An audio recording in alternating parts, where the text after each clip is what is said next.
coming at you full speed, no brakes. All these doubters gonna feel the quake.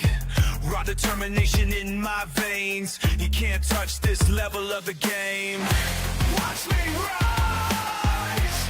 Watch me rise. They said I couldn't make it, but I'm still here standing. Every day grinding, while they're just demanding. Won't back down, can't stop now. Won't back down, can't. All right, guys. Welcome to the first episode of the First Responder Playbook. My name is Brent. I've got Cameron here with me.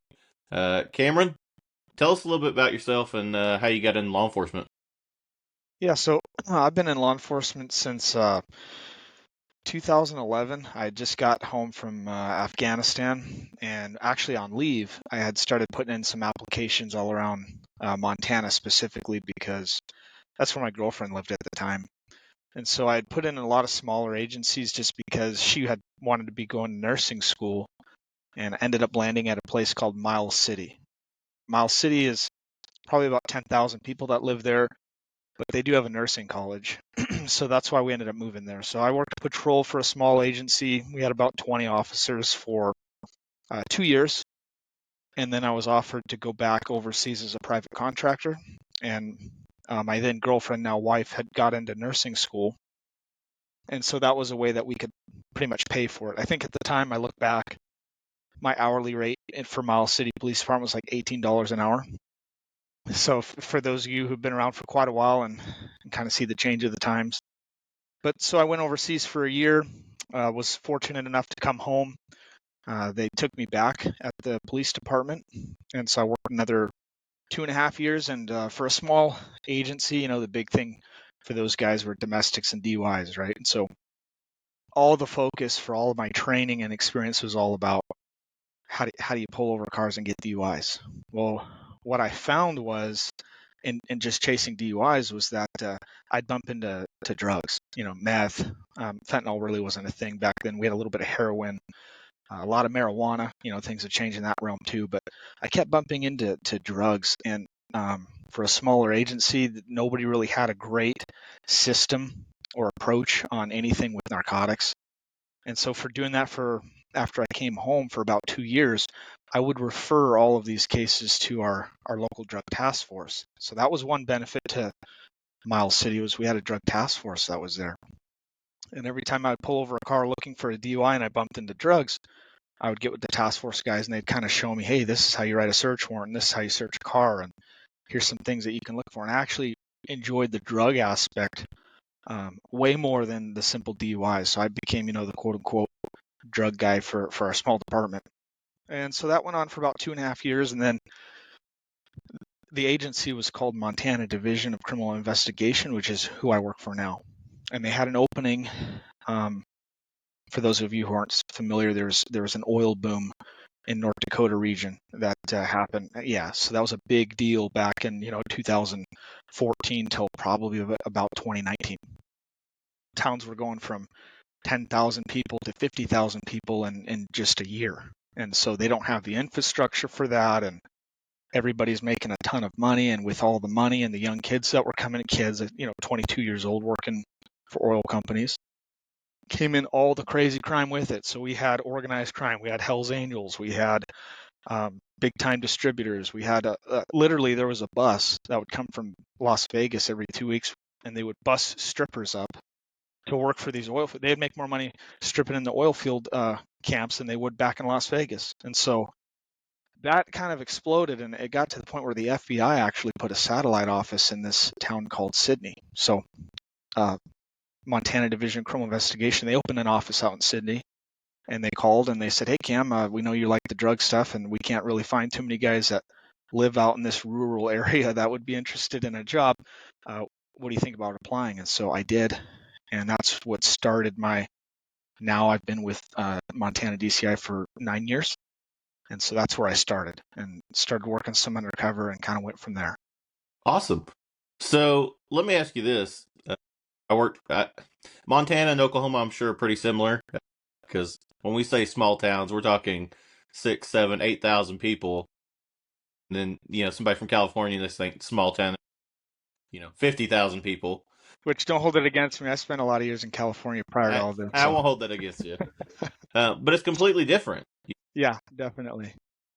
I worked at a smaller agency that's probably about the same size, and there'd be nights where there's just one or two guys out, and you are everything. You're your own detective. You're your own DUI cop. You're narcotics cop, and it's a lot of times it's trial by fire, and you have to learn yourself and get up on case law and new tactics. And those agencies a lot of times they're like, man, we don't have it in the budget to send you to a paid training, and so you go Right. out there and find your own training or pay for it yourself. Yes. Is Which, that by was the that way, pretty? you bring up a good point there. One thing I found out on my own early on was that I had a habit of kind of waiting around for somebody to show me how to do something. And the reality is that day's not coming. You know, uh, if you kind of push yourself to figure a lot of that stuff out for yourself, what you'll find is then sometimes your own supervisors will end up coming to you and asking how to do things. And so I always encourage guys with training, taking the time to really figure it out on their own. Nobody's going to hold your hand and show you how to do it. To sit there and say, "Oh, I don't know how to get drugs, or I don't know how to do this type of investigation." Well, until you take that step forward and figure it out, nobody's going to be there to show you. A lot Yeah, of times outside of absolutely. FBO. Yep. And that's when a lot of times you have to network with other agencies around you and stuff and work with those guys Absolutely. that have a little bit more experience and pick their brains. And it's nothing against the people you work with, but if they don't have those experiences, they can't help you. Yep, definitely. Or they don't, sometimes I've had sergeants in the past, again, usually smaller agencies, they don't want you to know that they don't know how to do something, right? So, I've actually got a funny story about that. I went to after my first agency. I went to an agency that was similar in size, about 8,000 people. But I kind of explained to you when we talked beforehand that it had a tribal casino in it, and so we were right next to Tulsa, and we would get all kinds of Tulsa crime.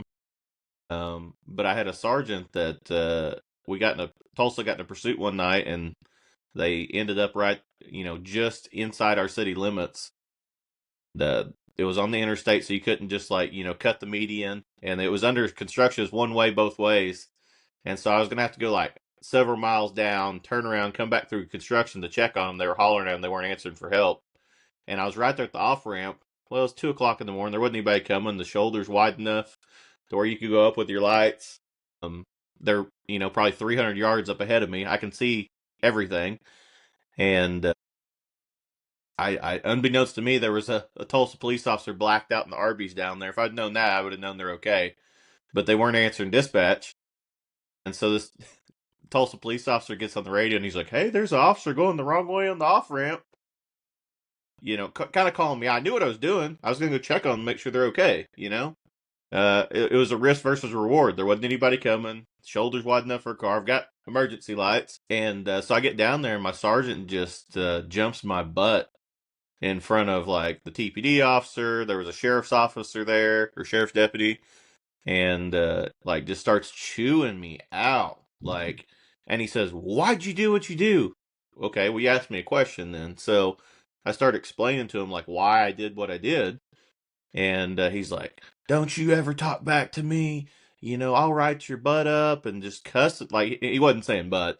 And he was cussing me out in front of these other officers. And that was my first realization that leadership matters. And that was why I'm here to where I'm at today, is because that terrible leadership, I realized then that I never wanted to be that leader, mhm. and it never fails though, because I got in a pursuit one morning. There's an Oklahoma case law that says that outside of your jurisdiction, that says if there's an inherent risk of danger, you can stop a car if need be until the proper authorities get there.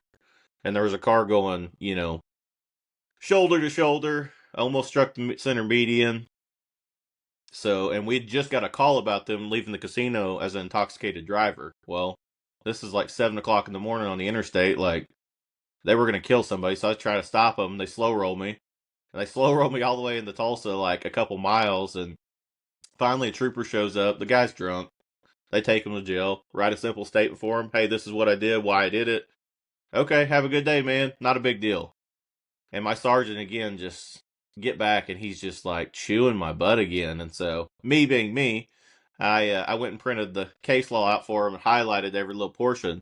But he acted like I was trying to show him up, and I'm like, dude, if you're gonna chew my butt, if I do something wrong, that's fine. But like, if I'm doing something you don't like that's different. Like, have a conversation with me and say, hey, man, like, why'd you do that? Like, don't just assume that I'm doing it to like, be a pain in your butt. Like, that guy could have killed somebody. Yeah, absolutely. And I just, man, that strikes me to this day that like he never would be willing to say, I don't know something. Like, it was his way or the highway. And if it was, it doesn't matter if he was right, wrong, or indifferent, he was going to stick with it. Yep. And that brings another point is, a lot of guys that I've worked with over the years, they'll say something such as, show me the case law that says you can do that. My perspective is, look, read as much case law as you can and definitely take that into consideration. But I'm more of the mindset of show me the case law that says I can't. And I've actually made some case law in Montana. Those of you who Google my name will see that I've been in the Supreme Court a few times, and that's not always a bad thing. I mean, some of the case laws and groundwork that came out of that have now benefited law enforcement across my state. So just because making case law isn't always a bad thing, as long as you put as much thought and fortitude into what you're doing ahead of time so that we can be successful. I mean, I think it's great that guys are out there and they're kind of shaking it up once in a while. absolutely. I taking the mean, ground back. there's so many things out there that have never been fleshed out in a court system. And so, like, if it goes to, the Montana Supreme Court and then they say, hey, like, yeah, actually law enforcement does have that ability, like, that's not a bad thing. Right. Like Yep. that helps us do our job. Yeah. Ours, and the one that I'm referring to specifically was when you're communicating with, so in my state and other states as well, we have to get what's called wire warrants. So anytime that we're going to record a conversation and the other party doesn't know about it, we have to first get a search warrant to do that. Some states, it's a single party state, so they don't actually need that. Like North Dakota, for example, I know they don't need wire warrants. They can just grab an informant and put a wire on them and go do a deal. Here, we actually have to get a warrant for that. So the whole argument came is when I was talking to suspects online, which we can talk about later and get into that. But when we're communicating online with some people, some bad doers, do I need to get a search warrant to memorialize those conversations because they're typed written communication? So ultimately what the Montana Supreme Court has said on this, as well as multiple district court rulings, is that we don't need a warrant if we're engaging with someone through communication online, because once you send that message, once you send that email or that private social media messages, you no longer control what the recipient does with your message. They could print it on a billboard. They could CC it through an email to anybody who wants to see it. They could print it and keep a copy of it.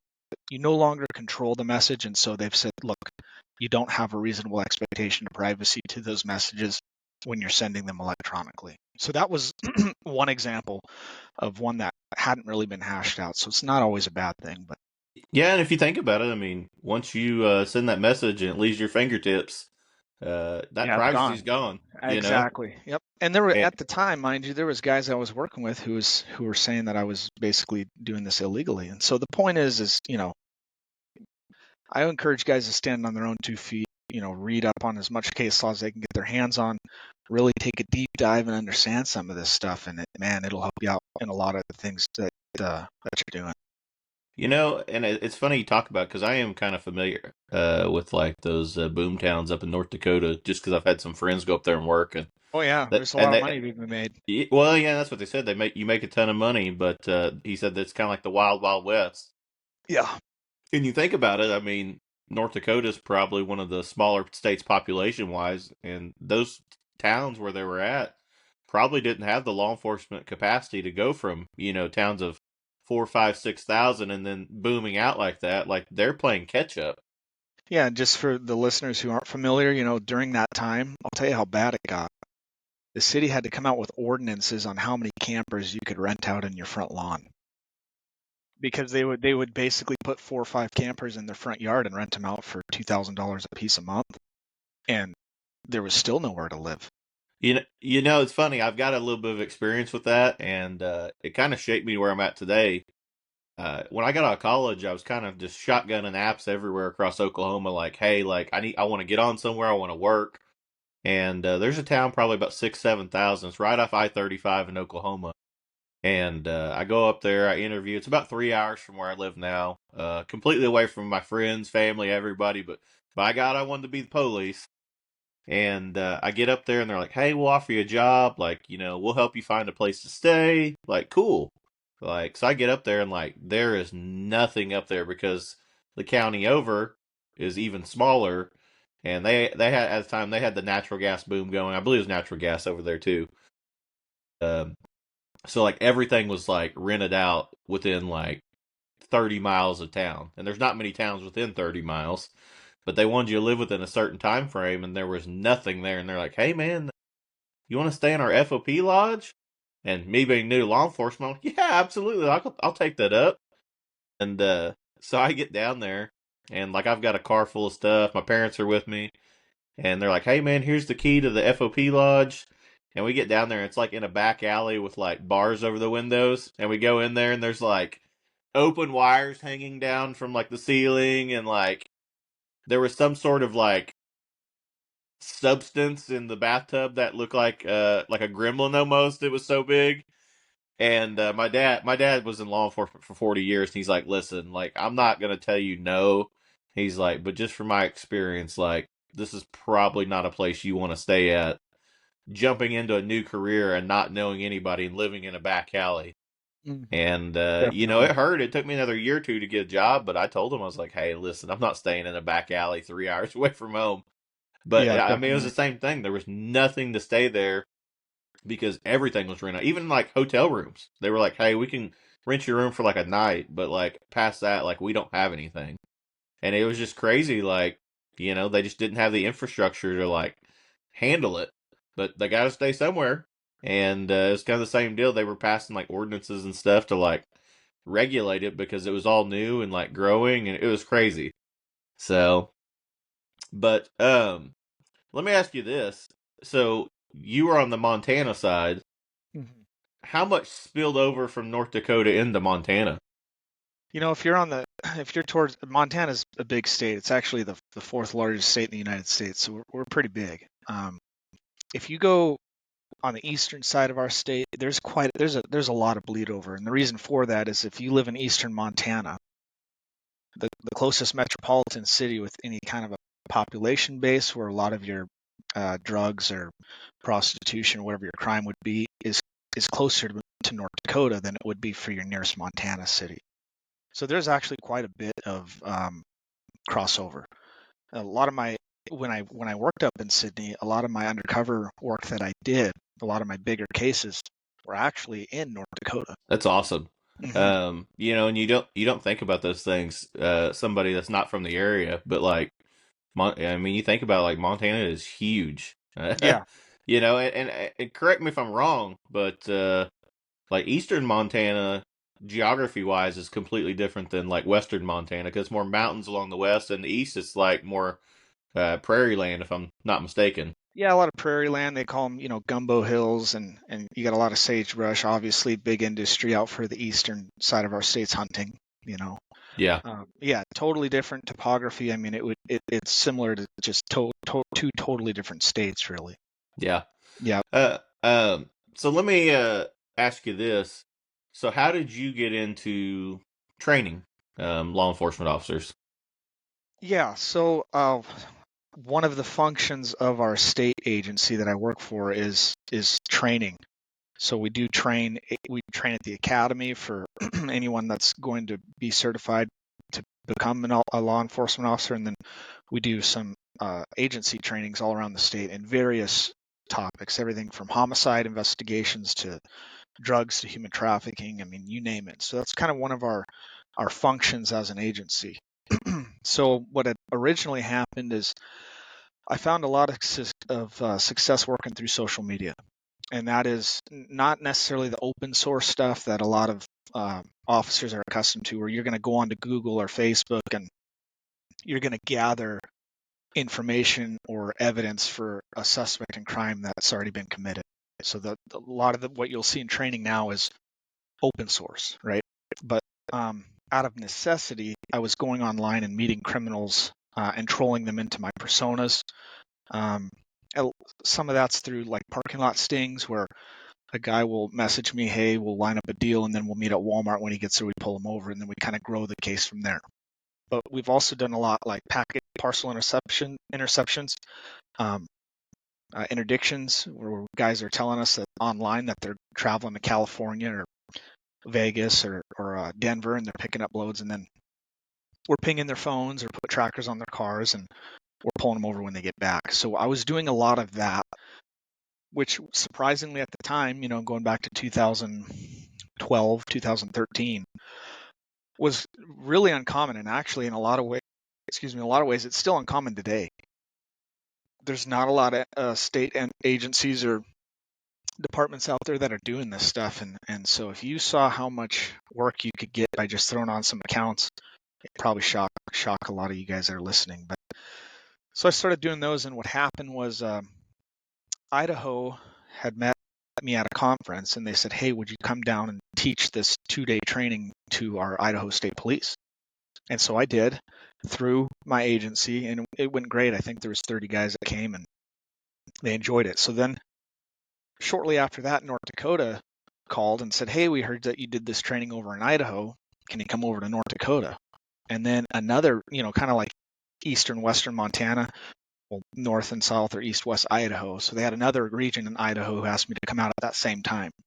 So my agency said, hey, Cam, it's great you're doing all this training, but we don't want to keep, you still got a job to do, and we don't want you just training all the time. So they didn't want me to do the other 2 trainings. They wanted me to do about once a year. So I called North Dakota and I said, hey guys, I can come back maybe next year. And they said, well, hey, could we just compensate you to take your days off and come do it on your weekend or your vacation or something? And so I didn't want to leave them hanging, because it really is a great method, and these guys wanted to kind of get into it. So that, when in doing so, I had to open up my own LLC and get an EIN number and do the out of employment verification through my agency. They had to allow me to do this outside employment as part of my agreement to work here. So I went through this whole process, and long story short, I basically created a company just to go out to North Dakota and give them that training. And then it kind of dawned on me. I thought, man, this is really a great way for me to get the training out. My agency doesn't hamstring me on everything I'm doing because it's on my own time. And so that's kind of how I started what's now called Yellowstone Narcotics. And so I've been training through that company for 3 years, but really only 2 years, commercially, like where I'm actually advertising. And since then, I think I've been to 7 or 8 different states, and I'm doing probably 7 or 8 classes a year. And then we just launched our first online course, Undercover Social Media. So that was a course we filmed live in Iowa, and it's a virtual course. So guys can go in, they can do the training at their own pace on their own time.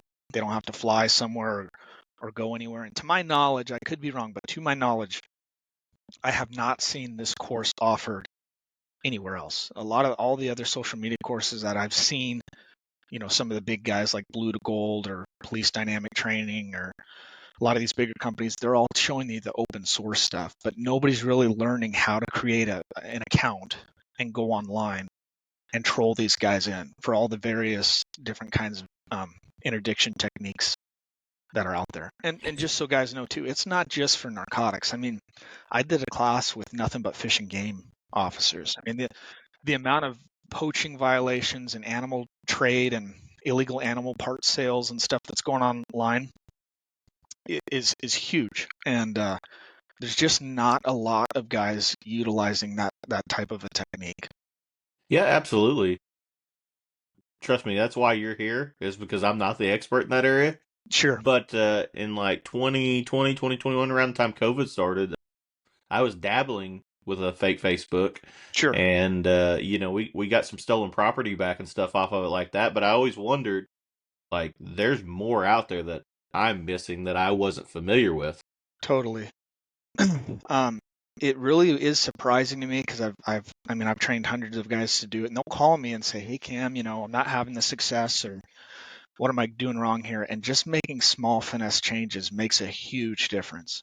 Basically setting up an account that's fake, right? To not make it look fake and also not seem like you're a cop is actually, it's kind of a fine art, and it's not overly difficult, but there is some training involved. And that training is literally just 10 years of me fumbling through it on my own and just giving all that into that 2-day class. So those learning mistakes and errors and problems and unique cases that I've encountered, I kind of just put it all out there for everybody to see. I mean, there's a ton of case studies and a lot of great examples out there in that course. And so really, I've had just a class I did here in Montana back in October. A guy that was in that class left that course, and they got a guy online. And again, this is in a community of less than 10,000 people, who met his undercover persona to have sex. He thought he was a 12-year-old boy. And that was the day. I think they lined up. They started communication the day after our class, and then they had arrested him 3 days after the completion of the course. And that's crazy. Like, but that's what a lot of people don't realize is like social media is great. Like, we can connect. That's how me and you just randomly connected. Right. But there's a lot of evil out there that uses social media, and we're here to stop that. Yeah, Like, and law enforcement, as you guys would all agree with me, we are not ahead of the curve. We are always 10 to 15 years behind the curve. I mean, the fact that we're even having this conversation about going on social media in 2025, this was popular probably back since the dial-up AOL days. And we've all seen the sex crimes like To Catch a Predator that they do for ICAC and stuff online. But outside of that, there's really little to no law enforcement. And now we're moving into the dark web era. mhm. And so even the World Wide Web as we know it is slowly dwindling, and we have this explosion in we all know as the dark web. And there's other than the FBI, Homeland Security, maybe probably CIA, there is nobody working anything in the dark web. Well, and for people that aren't familiar with the dark web, I mean, that's pretty much an open area that you can go. Once you get in there, you can pretty much get whatever you want in there. And Yeah, so, like, and it's completely anonymous, yep. for the most part. For the And most you part. can order drugs, pretty much, human Murder trafficking for stuff. hire, Yep. child porn. Child porn's huge. I mean, there's probably more child porn going on in the dark web. I mean, than the World Wide Web. I always laugh when we catch guys on the World Wide Web looking at child porn because it's so much easier to access that stuff on the dark web, and it's way more anonymous, and there's a lot less guys working it. So I think what you're going to see over the next 5 years is an explosion more so with child porn, even more than it already is when we compare it to the World Wide Web. Well, and here's the deal.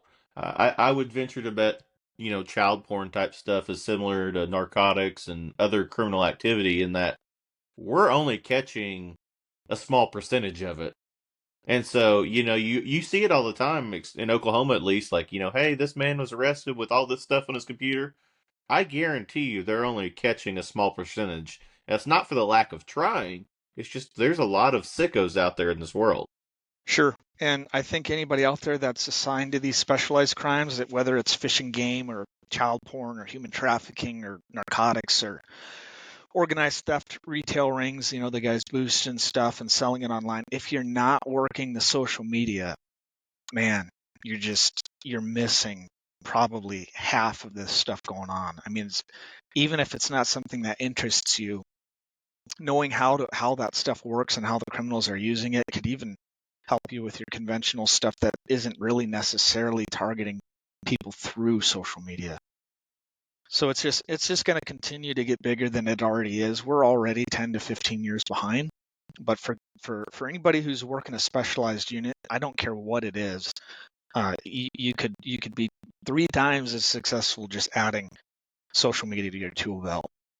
Can you kind of talk about, if you can, just a couple of like good arrests you've made off social media? I mean, Let's just, yeah, sure, absolutely. I'll give you an example that just happened this week. So basically, I go on a social media website. I'll set up my account as a female. Now, I've done it both ways. I portrayed myself. I portrayed uh, a male profile that's not me, and then I portrayed female profiles. And so, I'll get asked on the stand a lot. Why are you're trying to entrap these people, which is why you're portraying a female, and that's just simply not the case. The reason that I'm a female is because every one case I'll get portraying a male, I'll get 10 cases portraying a female. And then you think, well, why is that? Well, because there's probably about 10 times more males than females, especially on a lot of these dating apps, even. And they're a lot more likely to meet because as a male, they might be more concerned about being robbed or beat up or set up, whereas or that I am a police officer, whereas a female, they see a lot less risk. Okay, so there's a ton of reasons for that, and that's a whole nother conversation. But I portray a female online. I'll set up my account so that anyone who looks at it sees that I am involved with dangerous drugs, and there's a technique and method to that. I'm not exactly posting I like methamphetamine. You want to do it where someone who's involved knows what that is, but maybe somebody who's not involved with dangerous drugs wouldn't necessarily know what you're posting, right? And so inevitably I'll have dozens, sometimes even hundreds of people who are trying to communicate with my profile online. So this one we did this week, a guy offered me meth because he had seen my profile. We made a deal to meet. I actually brought him into a different county because I knew this county would be a lot more harsh for him for his penalties. And while he's on his way to show up, he mentions that he has his 4-year-old child with him in the car. So he's coming to do a drug deal with a female. He's brought his infant child with him. As soon as he gets there, we pull him over. We pull him out of the car. This guy was convicted of deliberate homicide back in 1992. So he had a 60-year state sentence, but our lovely state here gave him 30 years of good credit for, quote, good behavior. So he's now out of jail and dealing drugs, and so we set him up, arrested him, we removed the child. This is a whole nother class I do, but for child endangerment investigations, I think a lot of us are dropping the ball on that. We assume that when we call Child and Protective Services that they're doing everything they need to do, but the reality is they're not, because they're not sworn law enforcement. They can't go force search warrants. They don't have any arrest authority. There's a lot of things that we can do that they cannot. And people assume when they call them that all that's going to be fine. And the reality is a lot of times those kids are going right back into those homes. So anyways, we got warrants to take the hair follicles for the child, of course. He had very high exposure rates to meth, and so that child is now permanently removed from the father. And then we've got a simple slam dunk distribution case on him, and we'll see how that goes through court. That's awesome. And he actually showed up with the dope and the kid and everything? Yeah, if you do your case correctly, and this is all in the training again, because there's a lot of times where I would make a deal and they'd show up, but they don't have the dope. And so there's a finesse on how to make sure that they're actually going to have the dope. A lot of them will take a picture and even send it to me, and then we say something like, "Oh, Google images are easy to find," and then they'll actually take the dope with their face and they'll take a photo and send it to you. So it's really good evidence. I laugh because sometimes criminals aren't the smartest people. They can be, but then sometimes I do stupid stuff like that, and you're like, dude, come on. Sometimes, we've gotten some pretty savvy guys on there, and some of them are harder to catch than others. They'll want video evidence and, all kinds of weird stuff. And so we kind of explain how to get around all that. But yeah, a lot of them aren't the brightest, but some of them are. Some of the guys that you're catching online, they're only dealing through social media. They're not going to bars. Wow. They're not going out. They're more comfortable with dealing to people online. I've caught basketball coaches. I caught a defense attorney, business owners. Yeah, I had a guy that owned a chain of restaurants. He showed up with cocaine, meth, heroin, and a loaded firearm. And that's another thing. A lot of times they're bringing guns because they're meeting somebody online that they don't know. And, if you go to other cities like Chicago or Detroit, this is actually a tactic that gang members use. They'll put a female gang member on social media, and she'll troll in a date, and he thinks he's going on a date, and then when they get to her apartment, it's just a robbery. It's just a setup.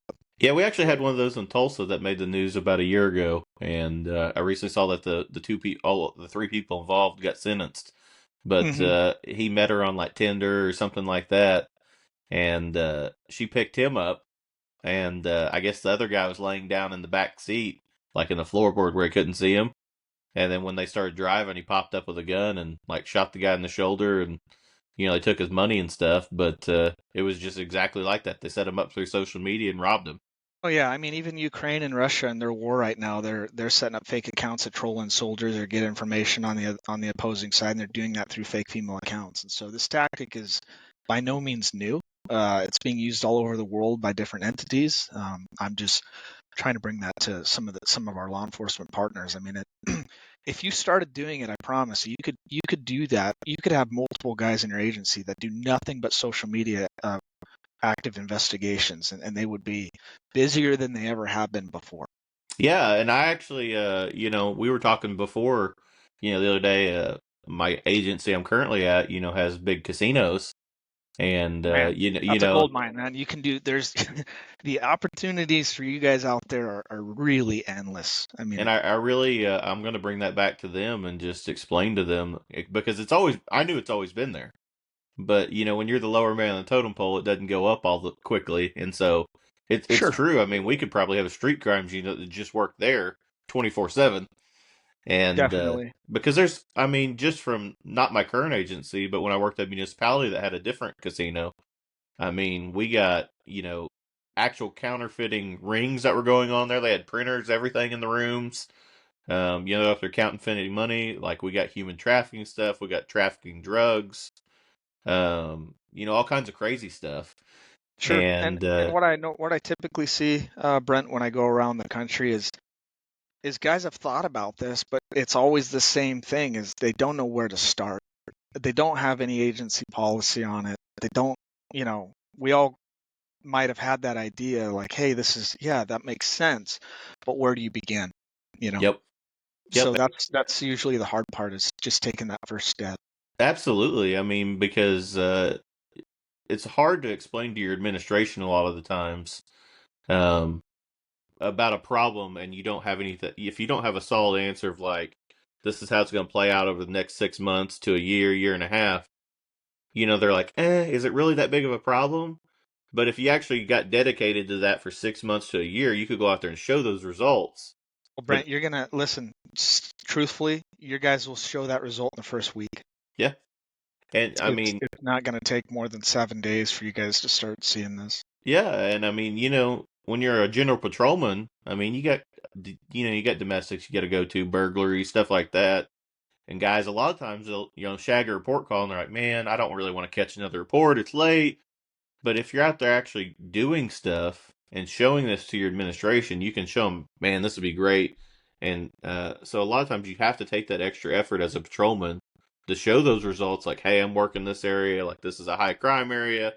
We've got a problem with this, and this is how we're going to solve it.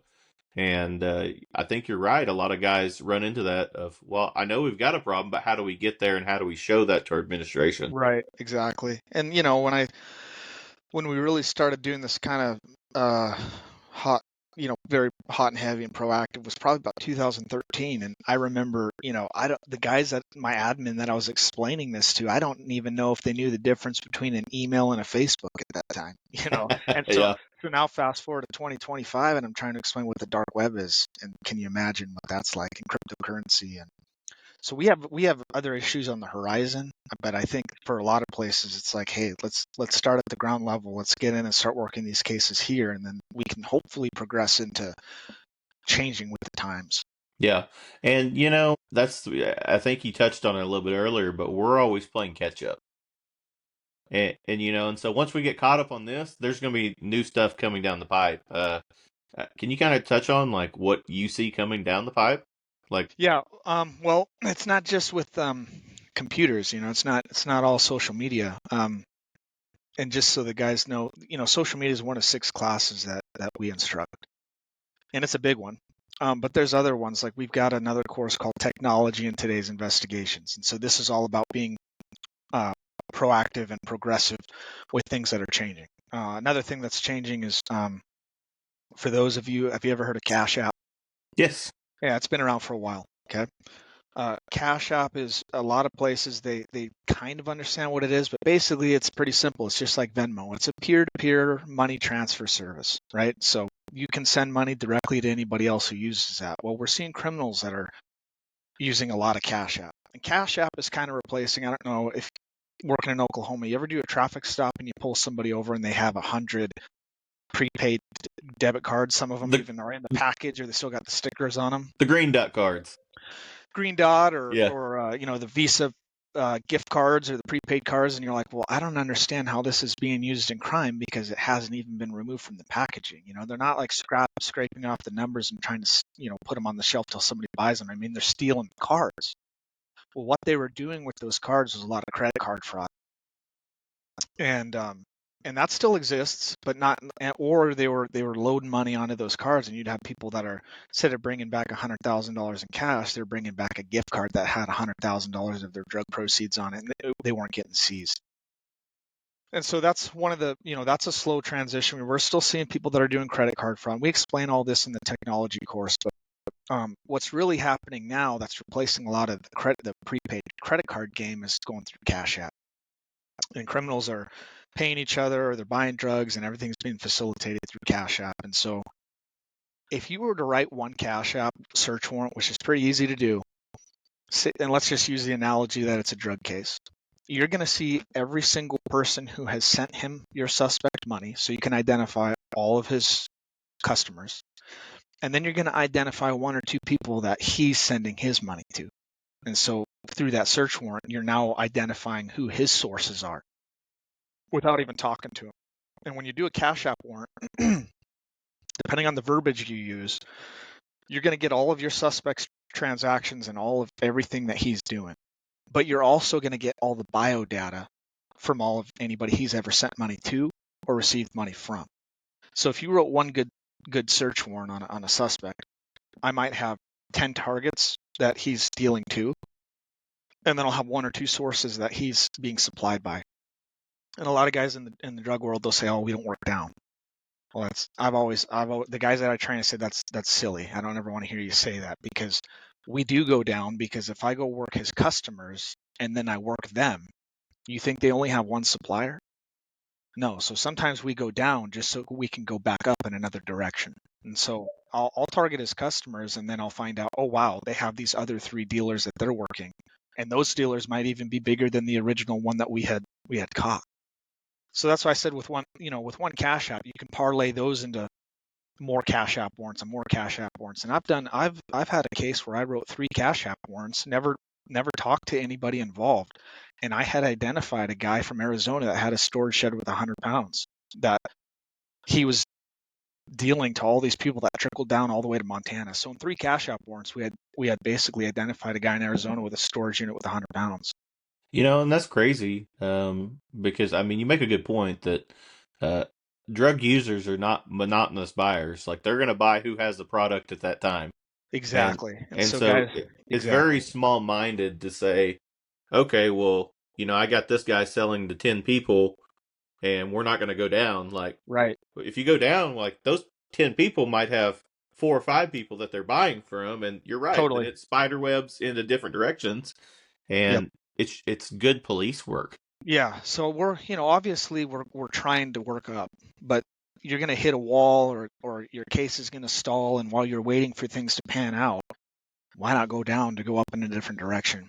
And another thing I hear a lot is, well, if they're dealing today, they're dealing tomorrow. I hate that. I hate hearing that, because understand that drugs, you got to catch them in transit, and they're never stagnant for too long. So yeah, you might say, oh, we'll let him go if he's dealing today, he's dealing tomorrow. But how is he dealing, and how much is he dealing, and how is he getting it, and where is he supplying to? And that changes. I mean, a month in the dope world is like a year. It's like dog years.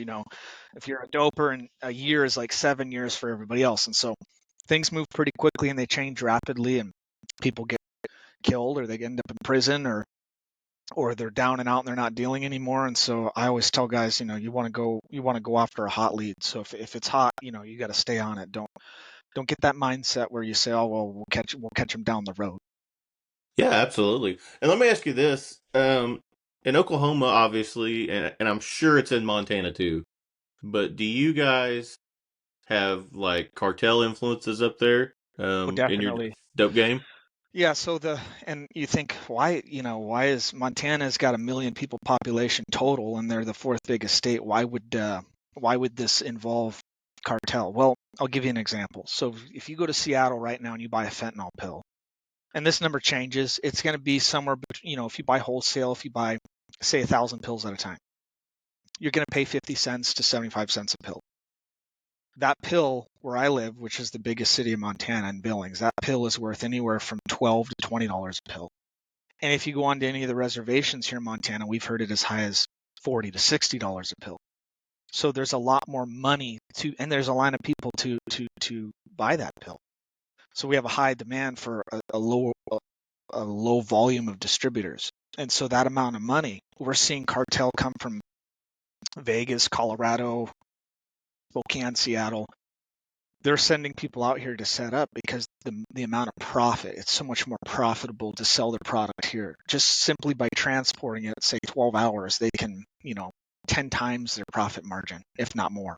Yeah. And so we have a lot of the bad, hard criminals from other states that come over here because they can make a lot more money in a short period of time. Well, and I think this is an important thing to talk about is, like I said, Montana's a lot like Oklahoma. These big criminal organizations, they do criminal activity in these bigger towns. Well, then they come to these smaller towns and think, well, the cops aren't going to mess with me because they don't know what they're doing. And to sit there and bury your head in the sand and say criminal activity doesn't happen in my small area is just totally untrue. Crime happens everywhere. Well, Brent, if those guys, and so that was one of the, whenever I've gone to interdiction training or I've talked to guys that have in the past, same exact mentality you just brought up is, yeah, that might be relevant down in New Mexico or Arizona or Texas, right? One of the guys that teaches for me is named Barry Capella, and we have a course that's called Highway Interdiction and Rural Patrol. So this is a interdiction course that's designed for your smaller areas that might not have a port or might not be a bordering state. And the amount of stuff that you can see Barry has pulled off the highway and rural. I mean, I don't know if there's any more rural in the country than in some of these places in eastern Montana. And he's pulling tens of thousands of pills or pounds of meth and hundreds of thousands of dollars. So I promise you it's everywhere. Now, how you approach getting that might be a little more difficult in rural America, but this is a prime example of, like you said, it's definitely happening. It's just the tactics and techniques that we've been shown through training might not match our communities. So it is a little bit different of a game, but it absolutely is occurring everywhere. Yeah, absolutely. Another thing you talked about, and I want to touch on just because I work for a tribal agency. How well do you guys work with tribal agencies in Montana? Because these places, they do go to reservations and then they upcharge, tribal citizens for these pills or methamphetamines. And so they're bringing these hard drugs out here to introduce them to them, and they're using them and getting that problem started. And then they're making bukus of money. And so, like, that's a problem. And, people want to address it. Do you guys work well with the tribal agencies there? So it depends on the tribe. We have some tribes that give law enforcement in Montana. They have MOUs in place. They have agreements set up where local sheriff's offices have jurisdiction on the tribe.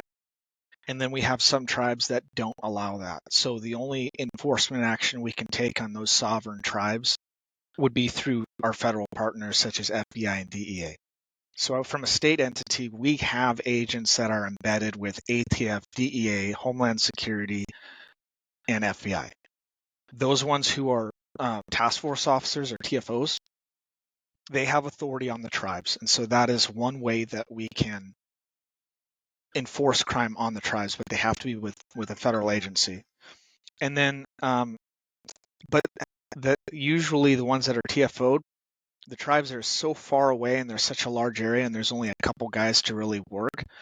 They're relying on those tips and information to come from the local law enforcement agencies. And so then again, it depends on the tribe if they're going to want to share that information with their federal partners or what we can do with it. Yeah, and I mean, here's the deal. At the end of the day, guys, we've got to work better together to catch criminals. Like, it doesn't matter where your paperwork ends up. Let's get out there and catch these bad guys and put them behind bars where they need to be. Absolutely. And like I said, I've worked stateside, I've worked tribal side. We've got to stop this pissing match, for lack of a better term, and we've got to start working better to catch criminals because at the end of the day, that's all we want to do is we want to catch the bad guys and put them in jail. And you're not going to do that without working together when reservations are involved. Well, I'll give you an example that it's interesting you brought up the tribes, because remember how we were just talking about working down and then going back up? And this also involves a cash app. So this is a cash app. This is an example of we went down to go back up. It didn't really touch social media, but what had happened was in a rural community, this county has probably 4,000 people total. I had gotten a phone call from the sheriff over there. I partner with so in Montana, we are assigned a region. We have statewide jurisdiction, but we're assigned a region, and they say, hey, we want you to focus on these 10 counties. But if you have bleed over into a different region, by all means, go over there. So I stay pretty close with all these sheriffs in the 10 counties that we cover. So that one of these sheriffs had called and said, hey, I have a lady that we arrested for possession. She's been in jail for 3 weeks, and she says she has some information for some bigger distributors who are pushing pounds, and she wants to talk to you. And obviously she wanted consideration for her charges and probably to get out of jail. So the first tip I'll tell you is when I interviewed her, she'll sit down and say, well, I'm only going to give you this information if I get out of jail. I'm sure some of you guys have heard that stuff, which I never do that. So anytime I interview these people, I say, look, we'll discuss getting you out of jail once I have dope in hand, meaning you're going to give me information that I can either use or develop. And once I make a seizure, then we'll talk about possibly working with you to get your bond reduced or get out of jail. Yeah, so, you're going to give me good information. You're not just going to give me information. Correct. Yeah. And so she gave me 3 distributors, and I said, well, let's go after the easiest one to catch, so that maybe you can get out of jail and we can work with you on these other 2. So this was a guy that was living in Spokane, which from where we were, that's probably about a 6 to 7 hour drive. And she says, look, you got to pay him $500 up front through Cash App, which a lot of you narc guys are smiling because we don't like to front money, right? And she explained why. The reason why is because he would come deliver. And in the past, she had made an agreement with him, and then he drove all the way over here, and she blew him off. And so from that point forward, he goes, no, you're going to send me $500 first because I was out the trip and the travel and all that to come bring this to you. So because it all added up, we agreed to front $500 through a Cash App, which again, don't need to get into the weeds on that, but we loaded $500 onto her Cash App while she was in jail, and then she sent that Cash App to the suspect in Spokane. So to make a long story short, he loads up with a couple pounds of meth and a couple thousand fentanyl pills, and he comes over to Montana. Well, when he gets here, we pull him over, and we take him over to jail, and we interview him. And he says, look, guys, I'll cooperate, but everything I can do for you is all these cartel groups out of Washington. So I said, well, this can't be the only, who else are you delivering to in Montana? So he says, well, there is another guy, but he's a tribal council. He's part of the tribal government of the Blackfeet tribes. And so he showed me text messages where he had delivered to this guy, and he says, I sell him fentanyl. He pays me $6 a pill, and then he sells it for $40 a pill. So this guy would do the math. Every 2 weeks, he'd buy 1,500 pills. So he's buying them for $6 a pop, and then he's selling those 1,500 pills for $40 a pop every 2 weeks. That's $60,000 for those of you. Every 2 weeks, this guy's doing $60,000 in sales. So, and he's on the tribal government. Okay. So I told this guy, I said, when this tribal elder hits you up, do you ever not have it? And he says, well, sometimes he wants me to come deliver, and I don't want to deliver. And so he'll then go to someone over in Yakima. So there has been times where I told him I'm not going to make the trip, and he goes, okay, I'm going to Yakima. So I said, well, next time this guy communicates with you, tell him you can't do the deal or whatever, and let me know. So 2 days later, he shoots me the screenshot, and it's the tribal member that hit him up and said, "Hey, I'll take 1,500." And he goes, "No, I can't do it right now." And he literally responded, "Okay, I'm going to Yakima." So with that information, we pinged his phone, and we got in touch with the tribe, which was not my call, but that can be risky because you're talking about somebody who is involved with their government, and depending on who you're going to give this information to, you don't want to tip them off. Absolutely. Yeah, so we actually got a hold of the FBI, and the FBI says, "Hey, we work really well with this." And this that narcotic. not to interrupt, but that's anywhere. That's local Yeah. government, sheriff's offices. It Yep. doesn't matter. Like, I mean, you don't want that information out there regardless of where it's at. Correct. And so we trusted our FBI partners because they work close with the tribes, and they explained, "Hey, we know who to call, and we're going to do this. We want to involve the tribe."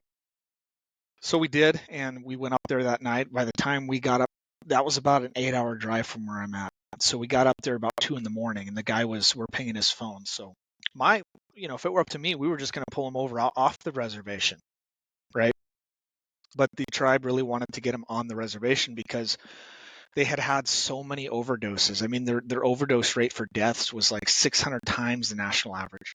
So they wanted to show the tribe that they were involved in interdiction. So they asked respectfully, "We want to take him on the tribe," which obviously meant we had no jurisdiction, Mm-hmm. but we were just going to be facilitating and kind of mentoring as we were going. We were there, but they were going to do the stop and the warrants and the search. So long story short, we caught him. I think he had 1,500 pills, fentanyl pills. And after we caught him with his phone dump, we could tie him to 2 overdoses directly. So the FBI charged him with basically 2 counts of, I don't know what the federal charge is, but basically when you're distributing that resulted in the death of another person, Mm-hmm. they charged him with 2 counts of that, and then the possession with intent to distribute. And it went all the way to trial because his plea deal was going to be 25 years, and this individual was already in his mid-50s. So he didn't want to take a plea deal. So they ended up convicting him. That was one of the few times I've been all the way through a federal trial for a drug case, and he got 40 years. Wow.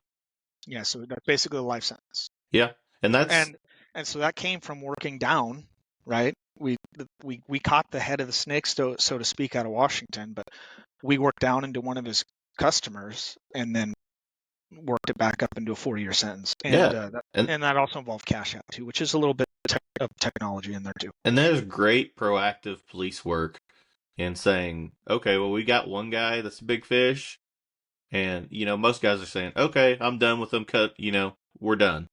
But there's more out there, and you took it, and you worked it, and it resulted in a person that was out there actively selling these pills and resulting in overdoses, and you ended up catching more than one big fish because you listened. Sure. And Yep. and listening's half the battle. And obviously, just so the listeners understand, we turned him back over to Washington. He worked as an informant in Washington for over a year, and he was doing direct cartel buys for guns and drugs over in Washington. But that was an example working down into anybody who's going to be a customer of his in our state is probably the largest dealer within our borders. So any of his customers where he's going to drive a load down from out of state is somebody that you want to look at. And so for those of you guys that are out there, when you catch an out-of-state distributor and he's going to give you all the information about, hey, I can buy from these people. Say you're in Oklahoma, I don't know, a source state for you would be maybe Florida. Yeah. I don't know if it goes that way. Probably Texas. Okay, so say Texas, and he's going to give you all this stuff into Texas, and you guys are like, well, that's great information. We'll pass him down there. But don't forget to ask him who his other customers are in Oklahoma. Mm-hmm. Because those are all targets that are going direct source from out of state. Those are going to be your biggest dealers that he's distributing to, and people forget to even ask him that. Let me ask you this, because I talked about the cartel stuff. In Oklahoma specifically, cartel's kind of like the big brother. They're your main supplier. They're bringing it up. But then they're pushing it out to local gangs, street gangs, race-based gangs, stuff like that. Do y'all have that issue in Montana? We do. And really, I wouldn't say they just target the gangs. I will say that the cartel loves to distribute onto the reservations. And typically how that how that looks is a lot of them are actually marrying women in the tribes so that they can get their tribal affiliation. And then once they have that, they're setting up shop, so to speak, on the reservations where they know really the only jurisdiction that can go in there is either the feds or the locals, and the locals are overwhelmed and they don't know how to deal with it. Mm-hmm. And so what they'll do is they'll set up shop on the reservation, and then all of our distributors who are being supplied are going out onto the res to pick up. So they're really honing in on the sovereignty of the tribes out here Yeah. for sure. See, we run into a lot of street gang stuff in Tulsa. You know, your traditional Bloods, Crips, Serranos, Norteños. Um, well, not really too many Norteños, mostly Serrano gangs.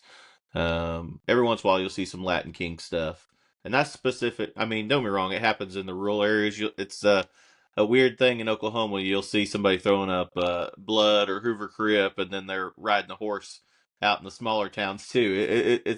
It has progressed outside of Tulsa too. But Our game. Oh, go Go ahead. ahead. I was just going to say, we also have a large influx of prison-based gangs that start in the prison, and then they work outside of the walls once they get out, and then they're slinging dope through them too. You know, you'll have your Universal Aryan Brotherhoods, your Irish Mob, your Indian Brotherhoods, stuff like that that are really Oklahoma-specific versions of, you know, a bigger national organization that, you know, may have started in California or wherever. Um, but they're Oklahoma specific, and they started in the prisons, and you'll see a lot of times, you know, through burner phones and stuff, that guys inside the walls are still running these drug rings through burner Yes, cell phones. for sure. And it's just crazy how much these web out, and you're like, oh my God, this guy that I popped in small town Oklahoma for, you know, trafficking fentanyl, and it turns into, you know, his tentacles are everywhere from that. Definitely. We've seen that as well. I mean, it's gang members that are in prison, say in California, and they're orchestrating loads of, tens or 20, 30 pounds into Montana at a time. They've never even been to Montana, and they're inside the jail. And so our gangs here, we have had an explosion for us for gang related crimes, and they're really just not to an organized point as what you've seen in other states. So the gang activity out here in Montana, it's still up and coming. They're still constantly trying to organize themselves, but more of the more regular gangs that we're seeing that are pushing large loads, they're coming from out of state, and then they're bringing it in. We don't have the organizational structures of gangs that a lot of other more populated states have. I'm sure we'll get there, but that's still kind of an up and coming problem here in Yep. Montana. So let me ask you this, because I don't want to tie up all day of your time. Tell me, if I was Joe Smo police officer, how could I bring Yellowstone Narcotics to me and teach my classes? Super easy, man. I make it as seamless and easy as possible. If you're ever a host, it's free. So you automatically get 2 seats just for hosting. We've got 6 different courses. All we need for you to host is a classroom that you have that has internet access, that's got something I can plug either my computer into or a thumb drive to show the presentation. It's got to have audio and internet, and it's got to be a classroom. The agencies that offer that, they get 2 free seats immediately. Once we get 20 people registered, just because I have flights and hotels and food and for one course an instructor to pay. Once we get 20 guys registered, then it opens up unlimited free seats for your agency. That's So awesome. all we ask is that you help us advertise it to other agencies around your area, because obviously if I go to Oklahoma, I don't know too many policemen in Oklahoma. So my network out in Oklahoma is pretty small, depending on where I'm going. So the host agency, I'll try and advertise it. I just ask that if they're going to host a course, they try and spread the word as well. I don't have a seat minimum. I mean, I've gone out and one class I trained 4 people when I first started in a rural area. 4 guys showed up. So I don't have a course minimum. Typically, if I go out of state, hopefully I can at least cover my costs of traveling out there. But there's no minimum. It's free for hosting, and literally it's just a quick phone call or an email to get you on the schedule and see what dates work. Let me. I heard something a few weeks ago. I was telling you about the ILETA conference, ILEETA, Mm-hmm. and it's a training organization that you know, promotes police trainers. And I've been to their conference twice now, and I heard something last time I was there a couple weeks ago, and it stuck with me.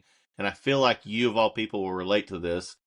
It doesn't matter how many people are in your class, but those people that are in your class, it is important to get your message across regardless. And so if you can only train 4 people and get your message out there to start combating these things, is still a great topic. Even if, at the end of the day, like, yeah, of course, you're running a business. You want to at least, break even.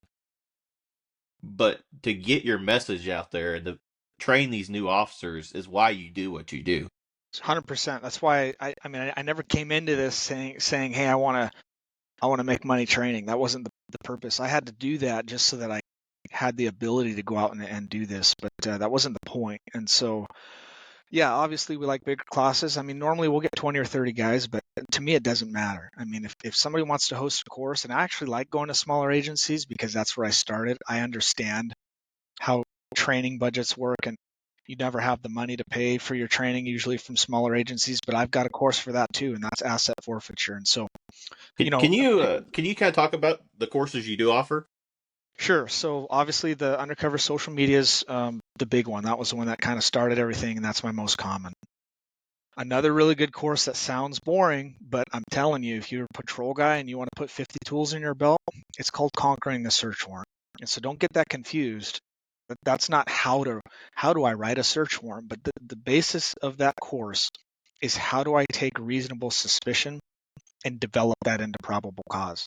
So I'm giving you like 50 investigative techniques from somebody saying, hey, I think my neighbor is selling stolen bikes, or I think my neighbor is selling drugs. How do you take that tip and develop that into probable cause? And that will really open up a ton of avenues. I don't care if you're on what position you have at the PD or detective, you've been on for 2 years, you've been on for 20 years, you're an investigator. I've had lots of people been in law enforcement for 20 years that say they learn more in that class than any other class they've ever been to. So that's really a great course. That one's actually coming online at the end of this week. Awesome. And which is, I put those 2 courses online because, in my opinion, those are the 2 courses that offer the most right out of the gate. A third course that we teach is obviously our rural patrol and highway, or our highway interdiction and rural patrol.